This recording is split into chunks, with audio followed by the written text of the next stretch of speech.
The shuttle shook violently as it entered the atmosphere of Zelnar Prime. Red warning lights flashed across the control panel. Ambassador John Miller gripped his seat tightly, his knuckles turning white. "Status report," he called out, trying to keep his voice steady. Lisa Brooks, the security chief, checked the diagnostic screen. "We're losing power to the main thrusters. Something damaged the heat shield during our approach." Dr. Alan Frost unbuckled himself from his seat and moved carefully to the rear of the shuttle, where two junior diplomats were holding on to whatever they could find. "Stay calm," he told them. "We've trained for rough landings." This was humanity's first official diplomatic mission to the Galactic Conclave. After years of preparation, Earth had finally been granted observer status. The small team was supposed to make a perfect first impression. Instead, they were plummeting toward the alien world in a failing spacecraft. "I've got a distress signal out," Lisa said. "The Zelosian Welcome Committee is responding. They're sending rescue ships." John nodded. "Everyone, brace for impact. We may need to make an emergency landing." The shuttle continued its descent, fighting against the failing systems. Through the viewport, they could see the gleaming spires of the Zelosian capital city, so close to their destination, yet now they might not make it. A massive jolt threw everyone forward. The lights flickered and died. Emergency power came on, bathing the cabin in an eerie blue glow. "We've lost the main engine," Lisa reported. "Switching to backup systems." Outside, sleek silver ships approached. They were Zelosian vessels moving with impossible grace through the sky. Beams of light extended from the lead ship, enveloping the human shuttle. "They've got us in some kind of tractor beam," Lisa said, relief evident in her voice. The shaking stopped as the alien technology took control of their descent. The humans breathed a collective sigh of relief, but it was short-lived. A secondary explosion rocked the rear of the shuttle. One of the junior diplomats screamed as shrapnel from a ruptured panel cut across her arm. Dr. Frost immediately moved to help her. "We still need to prepare for a rough landing," John warned. "These rescue ships might stabilize our descent, but we're still damaged." The shuttle was being guided down to a large landing pad. As they approached, they could see figures waiting below. The Zelosians were tall, slender beings with pale blue skin that seemed to shimmer in the sunlight. They moved with fluid grace that made them appear almost ethereal. The landing was hard.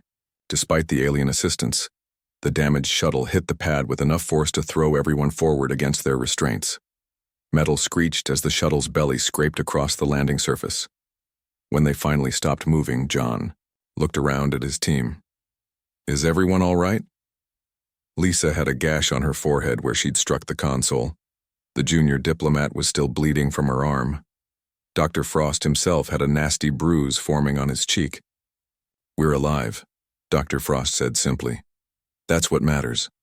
The shuttle door wouldn't open automatically. Lisa had to use the manual override. As the door slowly lowered, they got their first direct look at the Zelosians. The aliens were even more striking up close. Their elongated limbs and slender necks gave them an almost fragile appearance. Their large, multi-lidded eyes widened at the sight of the injured humans. One stepped forward, wearing elaborate robes that marked him as a dignitary. "I am High Emissary Krelvor. We welcome you to Zelnar Prime, though we deeply regret the circumstances." Behind him, several Zelosians wearing silvery uniforms moved forward with what appeared to be medical equipment. Their leader, distinguished by additional markings on the uniform, approached cautiously. "I am Chief Medical Officer Xantir," the alien said in a melodic voice. "Please allow us to tend to your injuries." John nodded, trying to salvage some diplomatic protocol despite their situation. "We appreciate your assistance. I am Ambassador John Miller of Earth. This is our first meeting with your kind, though I wish it were under better circumstances." Xantir looked at the bleeding humans with concern in those large alien eyes. "Your species appears quite resilient. Please come with us to our medical facilities immediately."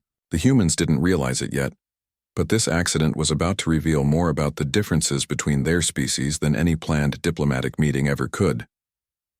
The Zelosian medical bay looked nothing like hospitals on Earth. Everything gleamed with a soft blue light. There were no sharp edges anywhere, only smooth curves and flowing designs. The beds weren't flat, but gently curved like shallow bowls. The air smelled sweet, almost like flowers. Lisa Brooks sat on one of these, strange beds, blood still running down her face from the cut on her forehead. Next to her, the junior diplomat cradled her injured arm while Dr. Frost examined the wound. "The cut is deep," he said quietly. "It needs immediate attention." Ambassador John Miller stood nearby, trying to maintain diplomatic composure despite their situation. He watched as Xantir and 3 other Zolosian medics prepared their equipment. The aliens moved slowly, almost ritualistically, as they arranged crystals and strange glowing instruments. "How long will this take?" John asked politely. Xantir turned all 4 eye membranes toward him. "We must calibrate our healing harmonizers, precisely. For unknown physiology such as yours, we must be especially careful." Lisa winced as more blood trickled down her face. "I don't mean to rush you, but this cut isn't getting any better on its own." Dr. Frost reached into his emergency medical kit. "I need to stop that bleeding now, Lisa. Their preparations might take too long." He pulled out a small device about the size of a pen. The Zolosians watched with curiosity as Dr. Frost wiped away the blood from Lisa's wound with an antiseptic cloth. "This will hurt," he warned her. Lisa nodded. "Just do it." Dr. Frost pressed a button on the device. A small, intensely hot beam extended from its tip. He brought it carefully to Lisa's wound. The smell of burning flesh filled the air as he traced the beam along the cut, sealing the blood vessels and skin together. Lisa breathed sharply through clenched teeth but didn't cry out. The reaction from the aliens was immediate and dramatic. Xantir made a high-pitched sound of distress, dropping a crystal instrument that shattered on the floor. The other medics backed away, their slender bodies trembling. "You are burning her flesh." Xantir's voice was shrill with horror. "You are causing deliberate harm to your companion." Dr. Frost looked up, confused by their reaction. "I'm cauterizing the wound. It's a standard emergency procedure." "But the pain," one of the other medics began. "Is temporary," Lisa said, touching the now sealed wound gently. "Better than bleeding out?" The Zolosians looked at each other, their expressions impossible for the humans to read. Xantir approached cautiously, scanning Lisa with a handheld device.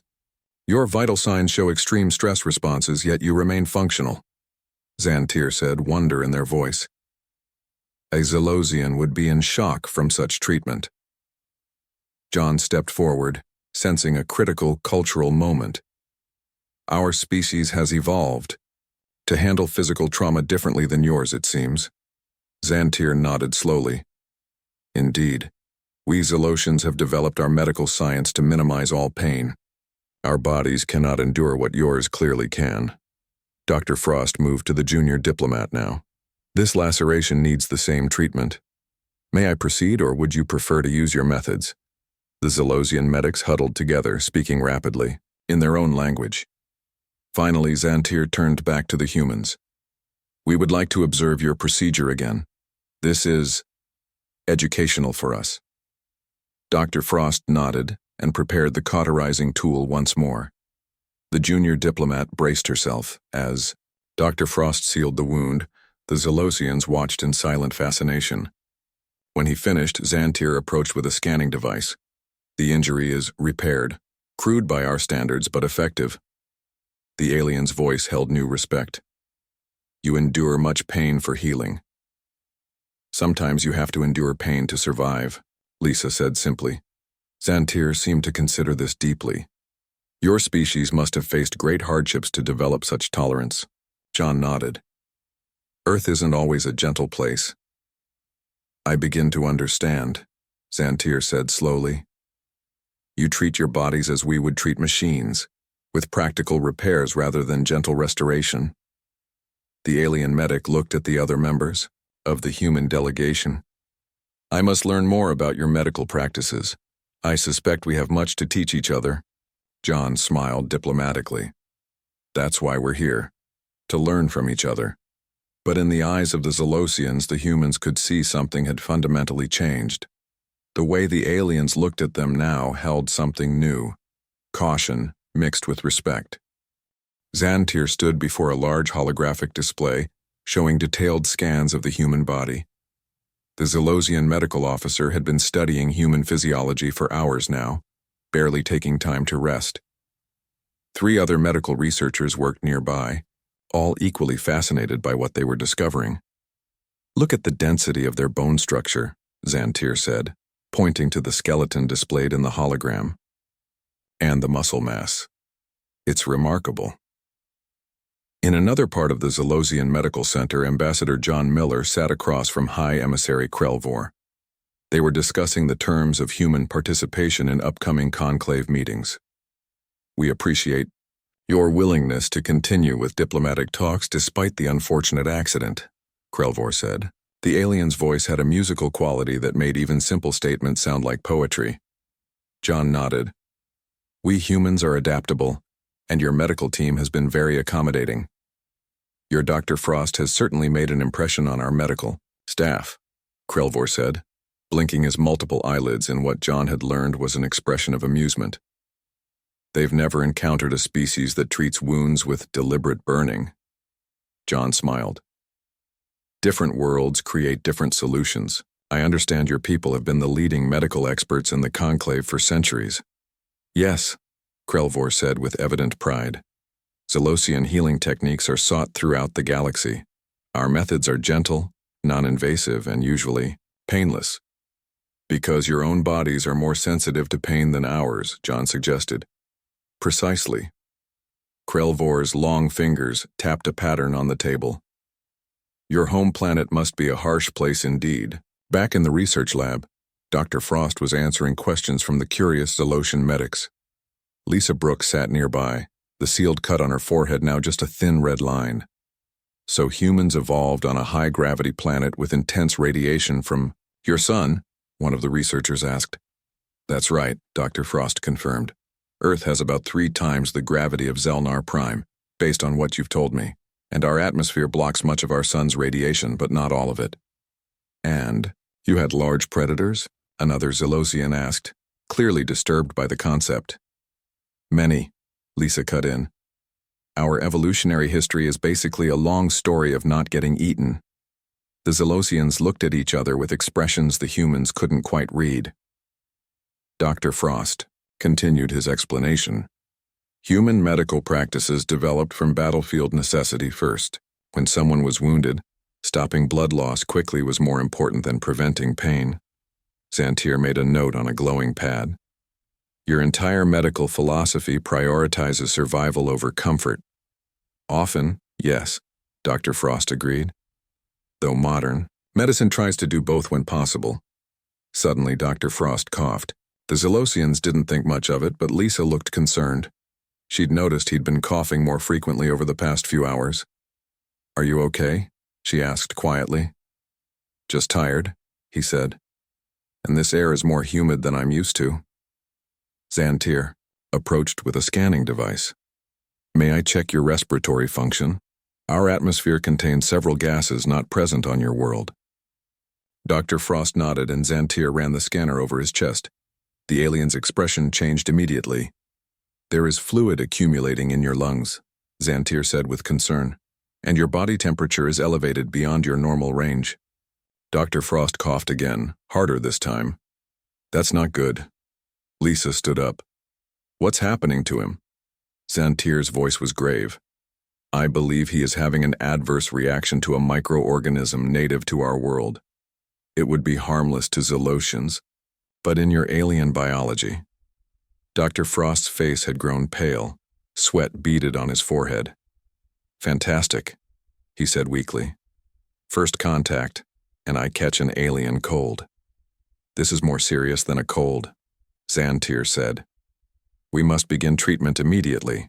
As the Zelosian medics rushed Dr. Frost to a treatment room, Lisa hurried to find Ambassador Miller. Their diplomatic mission had just become complicated in ways none of them had anticipated.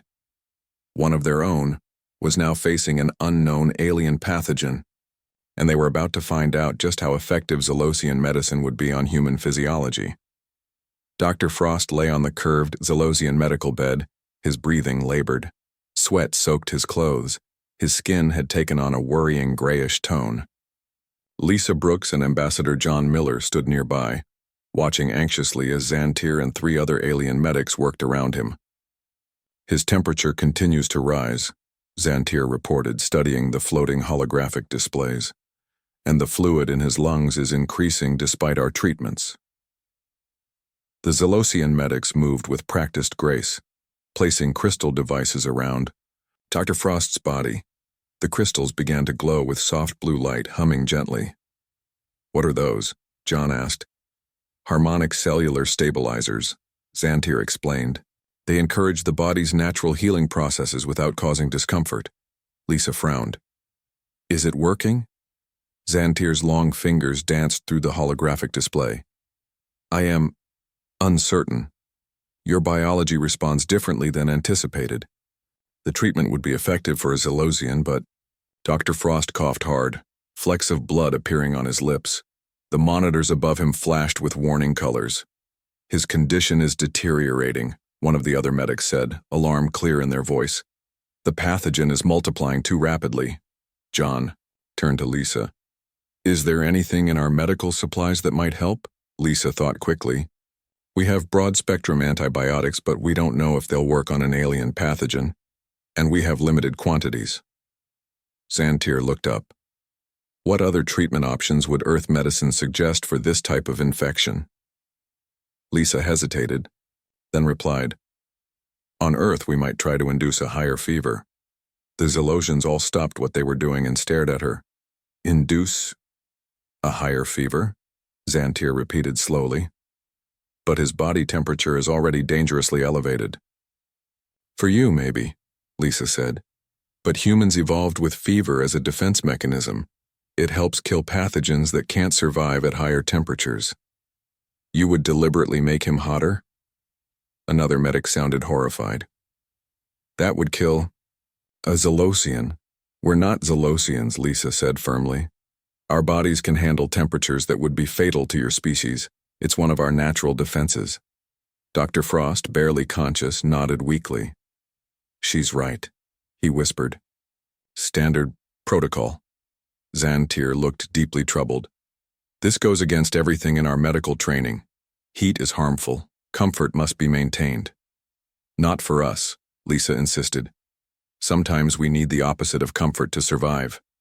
She reached for her medical kit. "I have drugs that can safely raise his core temperature. Will you let me try?" Ambassador John stepped forward. "Dr. Frost is under our care as well as yours. We respect your medical knowledge, but you must understand that our species handles illness differently." Xantir and the other medics conferred, quietly in their own language. Finally, Xantir turned back to the humans. "We will allow this, but we insist on monitoring closely. If his vital signs indicate true danger by human standards, we must intervene." Lisa nodded and quickly prepared an injection from her medical kit. Dr. Frost winced slightly as she administered it. "This will make you feel worse before you feel better," she told him. "Story of my life," he mumbled. Within minutes, Dr. Frost's temperature began to climb even higher. He shivered violently despite the heat pouring from his body. The Zelosian medics watched in fascinated horror. "His metabolic rate is increasing dramatically," one of them reported. "That's the point," Lisa explained. "His body is essentially cooking the pathogen." For 2 hours they watched and waited.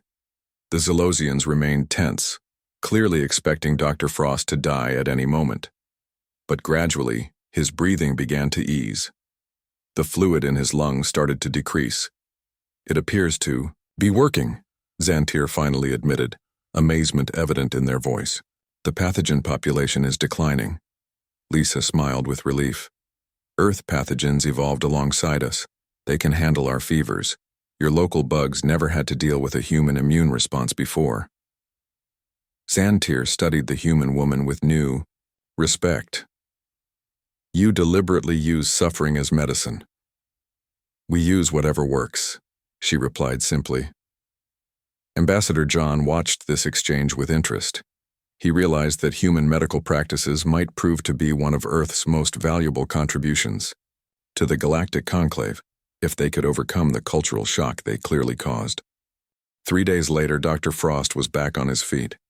He still looked pale, but his eyes were clear and his breathing normal. Xantier had insisted on monitoring him closely, fascinated by the human's rapid recovery. The morning calm was broken when High Emissary Krelvor burst into the medical center, followed by several agitated Zelosian officials. Ambassador John Miller had been visiting Dr. Frost and immediately stood to greet them.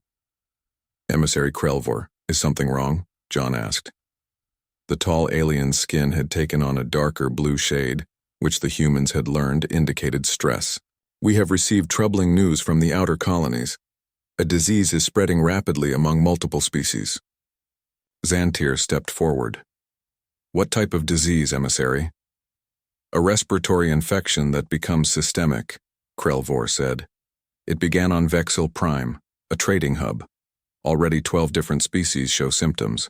3 have suffered fatalities." Dr. Frost sat up straighter. "What are the symptoms?" One of the Zelosian officials activated a holographic display showing medical data. "Lung inflammation, high fever, blood vessel damage. Standard treatments are proving ineffective." "The Conclave Medical Authority is overwhelmed," Krelvor added. "They have requested assistance from all member worlds." Xantier looked at the human doctor. "These symptoms bear some similarity to your recent illness, Dr. Frost." "I was thinking the same thing," Dr. Frost replied. He turned to John. "Ambassador, with your permission, I'd like to offer our help." John nodded. "Of course. Earth stands ready to assist the Conclave in any way we can." Krelvor blinked rapidly. "You would share your medical knowledge?" "That's why we're here," John said. "To build relationships and help where we can." Dr. Frost stood up. "I'd like to see the full medical reports."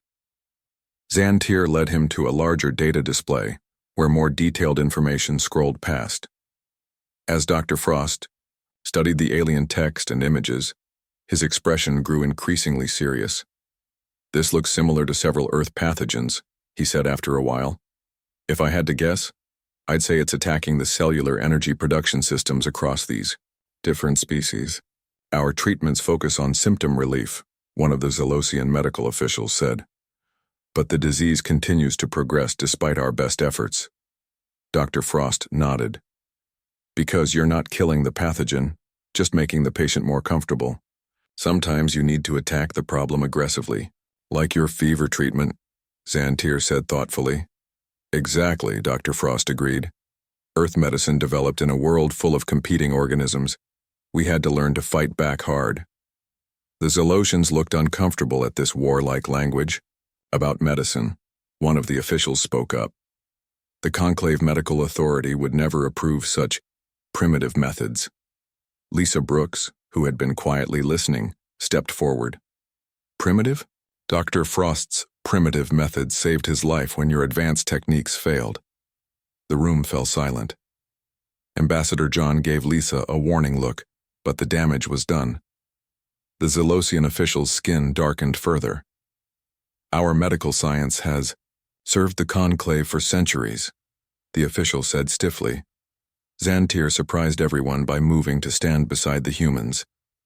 "And yet we now face a threat that resists our approaches. Perhaps different methods are needed for different challenges." Krelvor made a flowing gesture with his long fingers that seemed to calm the tense atmosphere. "This is why the Conclave exists, to share knowledge across different evolutionary paths. If human medical science offers insights we lack, we would be foolish to reject them out of pride." The official bowed slightly. "Forgive my reaction. Our people value harmony and comfort so deeply that it is difficult to accept methods based on opposing principles." Dr. Frost smiled. "No need to apologize. Our approaches seem harsh because Earth itself is harsh. We developed medicine in response to our environment just as you did." "Then perhaps," Krelvor suggested, "what the Conclave needs is the wisdom of a species forged in fire." Ambassador John recognized the diplomatic opening. "Earth would be honored to contribute our medical knowledge to help with this crisis." "Then it is decided," Krelvor announced. A joint Zalosian human medical team will respond to the outbreak. Together, you will represent the best of both our medical traditions. As the meeting continued, plans were made for an emergency mission to the affected colony worlds. What had begun as a simple diplomatic visit was quickly becoming something much more important: humanity's first chance to prove their value to the wider galactic community. The journey to the affected colony took 3 days aboard a Zalosian medical vessel. It was the fastest ship available, sleek and silent compared to Earth's noisy rockets. Dr. Frost, Lisa Brooks, and Xantier spent most of the journey in the ship's medical lab, sharing knowledge and preparing for what they might find. "So your surgical tools actually cut through skin and tissue?" Xantier asked, examining a scalpel from the human medical kit, with a mixture of horror and fascination. "Yes," Dr. Frost explained patiently. "We physically remove damaged tissue or foreign objects, then reconnect blood vessels and close the wound." "While the patient is conscious?" another Zalosian medic asked. Lisa shook her head. "Not usually. We use anesthetics to block pain during major procedures. But you can perform surgery while conscious if necessary," Xantier said. It wasn't a question. "In emergencies, yes," Dr. Frost confirmed. "Pain is a secondary concern when life is at stake." The Zalosians exchanged looks. One of them, a younger medic named Teklar, seemed particularly interested. "Tell us about these antibiotics you mentioned," Teklar requested. Dr. Frost held up a vial of clear liquid. "This contains molecules that target bacterial cell walls. They kill the bacteria without harming human cells." "You use poison as medicine?" Teklar's voice held disbelief. "Not poison exactly," Dr. Frost said. "Think of it as a targeted weapon. It only affects certain types of cells." "Weapon," Xantier repeated softly. "Your medical terminology is very military." Lisa nodded. "That's because we see disease as an enemy to fight, not just a condition to manage." "And these enemies evolved alongside you on Earth?" Teklar asked. "Yes," Dr. Frost said. "We've been at war with bacteria and viruses since before we knew they existed. Our bodies and our medicine developed to combat them." Xantier made notes on a glowing pad. "This explains much about your approach. Zalosians evolved in a more balanced ecosystem with fewer pathogenic threats. Our medicine focuses on restoring harmony, not fighting enemies." The ship's communication system chimed softly. A holographic image of the colony world appeared in the center of the lab. The captain's voice filled the room. "We are approaching Vexil Prime. Prepare for landing procedures." As the ship began its descent, they could see the colony through the viewing ports. Unlike the elegant spires of the Zalosian homeworld, Vexil Prime was a patchwork of different architectural styles representing the 12 species that shared the planet. "The situation has worsened," the captain informed them. "Reports indicate over 2,000 cases now, with the number growing hourly." When they landed, they were met by a delegation of local medical officials. Most were Zalosians, but Dr. Frost also saw several other alien species he couldn't identify. All wore protective gear that covered their various breathing apparatus. "Chief Medical Officer Xantier," one greeted them. "We are grateful for your swift response." "This is Dr. Frost and Security Chief Brooks from Earth," Xantier introduced. "They have joined our medical team with conclave approval." The local officials looked at the humans with curiosity. One tall insectoid being stepped forward. "Earth? I am unfamiliar with this world. Are you immune to the pathogen?" "No," Dr. Frost said honestly. "But we have experience with similar diseases. We may be able to help develop effective treatments." "Any help is welcome," the insectoid said. "Our quarantine facilities are at capacity, and standard treatments are failing. Follow me." They were led to a large building that had been converted into an emergency medical center. Inside, rows of beds held patients of different species. Some had multiple limbs, others had scales or feathers. All showed signs of distress. "Our primary treatment chambers are through here," their guide explained, leading them to a room filled with glowing pods. We use harmonic resonance to ease suffering, but it isn't curing the disease. Dr. Frost looked at the various alien patients, his mind racing. Despite their different biologies, they all showed similar symptoms: labored breathing, fever, and signs of vascular damage. "I need to see your laboratory," he said firmly, "and I need samples from multiple species." Xantier nodded, in agreement. "We will need to understand how this pathogen affects different physiologies." As they moved deeper into the facility, Lisa noticed something troubling. The medical staff look exhausted. "How long have they been working?" "Most haven't rested in days," their guide admitted. "We lack the personnel for proper rotation." The humans exchanged glances. This wasn't just a medical challenge. It was a test of endurance. And endurance was something humans understood very well. After 3 days of nonstop work, Dr. Frost slumped in his chair in the colony's main laboratory. Dozens of sample containers lined the tables around him, each containing tissue from different alien species. Holographic displays showed microscopic images of the pathogen attacking various cell types. "You need to rest," Lisa told him, placing a cup of something similar to coffee next to him. "Soon," he promised, but his eyes never left the displays. "I think I'm starting to understand this thing." Xantier entered the lab looking equally tired. The Zalosian medic had been working just as hard, learning human techniques while sharing vital information about the affected species. "The death toll has reached 67, Xantier reported grimly. "The Glacians are most affected. Their entire respiratory system is shutting down within hours of infection." Dr. Frost nodded. "Look at this," he said, pointing to one of the displays. "The pathogen is targeting mitochondria, or the equivalent structures, across all species. It's like it's attacking the power plants of the cells." Xantier studied the images. But each species has different cellular structures. How can one pathogen affect them all? "That's what's so strange," Dr. Frost said. "It's almost as if—" He stopped, a sudden realization hitting him. "This reminds me of something we encountered on Earth centuries ago, a disease called smallpox." "What is smallpox?" Xantier asked. "A deadly viral disease that killed millions before we developed a vaccine," Dr. Frost explained. "But here's the thing. We didn't cure it with medicine. We used the body's own defenses." Lisa caught on immediately. "You're thinking of vaccination." "Exactly." Dr. Frost stood up, suddenly energized despite his exhaustion. "We need to introduce a weakened form of the pathogen to help the immune systems of these species recognize and fight it." Xantier looked confused. "You want to deliberately infect patients with the disease?" "A harmless version of it," Dr. Frost clarified. "One that can't cause illness but still teaches the body how to recognize and destroy the real thing." The Zalosian medic's expression was doubtful. "This is not how our medicine works. We treat symptoms, restore balance. We do not provoke defense responses.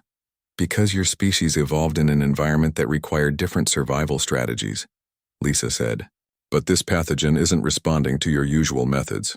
Before Xantier could reply, an alarm sounded. A young Zalosian rushed into the lab.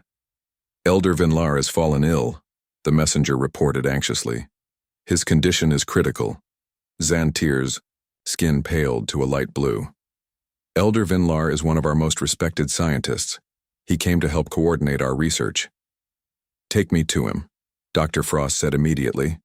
They rushed to a private treatment room where an elderly Zalosian lay on a medical bed.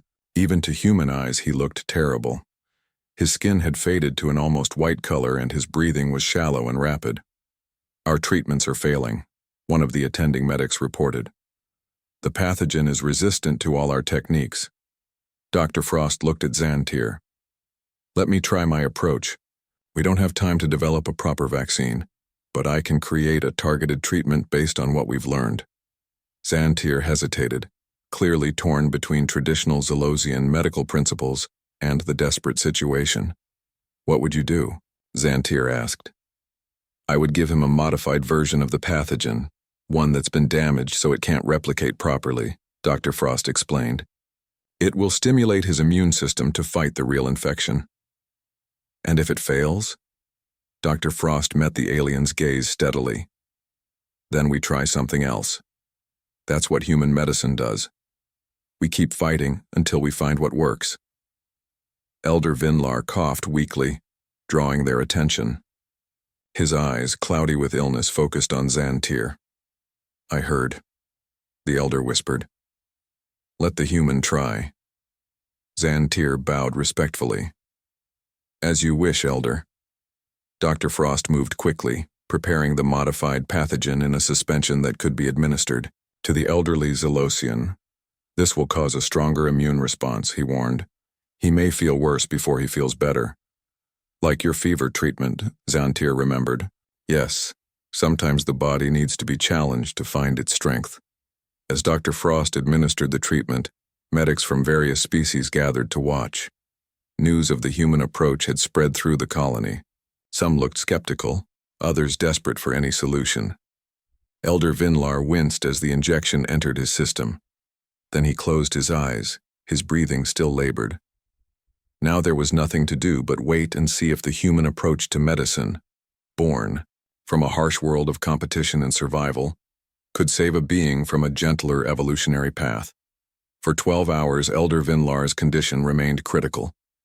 His body temperature rose in a way that would normally alarm Zelosian medics, but Dr. Frost assured them this was expected. The human stayed by the elder's side, monitoring every change. By the 13th hour, something remarkable happened. The elder's breathing began to ease. The color of his skin slowly returned to a healthier blue. The monitor showed the pathogen count decreasing. It's working, Dr. Frost said quietly to Lisa and Xantir, who had also remained in the room. His immune system is recognizing and fighting the infection. Xantir checked the readings again as if not trusting what they showed. You're right. The pathogen is being destroyed. Word spread quickly through the colony. By the time Elder Vinlar opened his eyes the next day, a crowd had gathered outside the medical center. Representatives from the Conclave Medical Authority arrived to witness the results themselves. I feel, the elder said weakly. Much improved. Dr. Frost smiled. Your body did the work. I just showed it what to fight. In the main conference room, Ambassador John Miller stood before the Conclave representatives. Behind him, Dr. Frost and Xantir presented their findings. The treatment works by teaching the body to recognize the pathogen. Dr. Frost explained. We've modified it for each of the affected species based on their unique biology. This approach is based on Earth medical principles that are centuries old, John added. We call it vaccination. A tall, feathered being stepped forward. The elder's recovery is impressive, but can this technique be applied widely? We have thousands infected. We've already begun production, Xantir said, gesturing to Lisa Brooks, who was coordinating with local medical teams. The humans have taught us how to create these vaccines quickly. Using our technology with their methods, added Teklar, who had become an enthusiastic student of human medicine. Over the next week, the vaccines were distributed throughout the colony. The infection rate slowed, then stopped. Those already infected began to recover. What had threatened to become a galactic epidemic was contained. On the day before the human delegation was scheduled to return to the Zelosian homeworld, a formal ceremony was held. Elder Vinlar, now fully recovered, stood before the gathered crowd. Throughout my long life, the elder said, his voice strong once more, I believed that advancement meant moving away from pain, away from struggle. The Zelosian path has always been one of harmony and comfort. He paused, looking at the human delegation. But these visitors from Earth have taught us something profound. Their medicine seems harsh to us because it was forged in harsh conditions. Xantir stepped forward. I propose the establishment of a human medical academy within Conclave space. We have much to learn from their approaches. The crowd murmured in agreement. Ambassador John Miller nodded graciously. Earth would be honored to share our medical knowledge, and we have much to learn from you as well. Later, as the humans prepared to board their repaired shuttle, Dr. Frost stood with Xantir at the landing pad. You will return to Earth a hero, the Zelosian said. Dr. Frost smiled. I'm just a doctor doing my job, but I hope this opens the door for more cooperation between our worlds. It already has, Xantir replied. The Conclave has formally recognized human medical practitioners as specialists in extreme treatment protocols, and I have been appointed as liaison to your new academy. Lisa Brooks joined them, carrying the last of their equipment. So we'll be seeing you on Earth soon? Yes, Xantir confirmed. I have much to learn about your, what did you call it? Whatever works approach to medicine. As they boarded the shuttle, a young Zelosian patient approached Dr. Frost. She looked nervous about her upcoming treatment. Will it hurt? She asked. Timidly, Dr. Frost knelt to meet her at eye level. Sometimes healing hurts before it helps. That's something my species learned a long time ago. But you're stronger than you know. The Zelosian child looked thoughtful, then nodded bravely. As the shuttle lifted off, Dr. Frost watched through the viewport as the colony grew smaller below them. Humanity had made its mark on the galaxy, not through superior technology or military might, but through the hard-won wisdom of a species that had never stopped fighting to survive.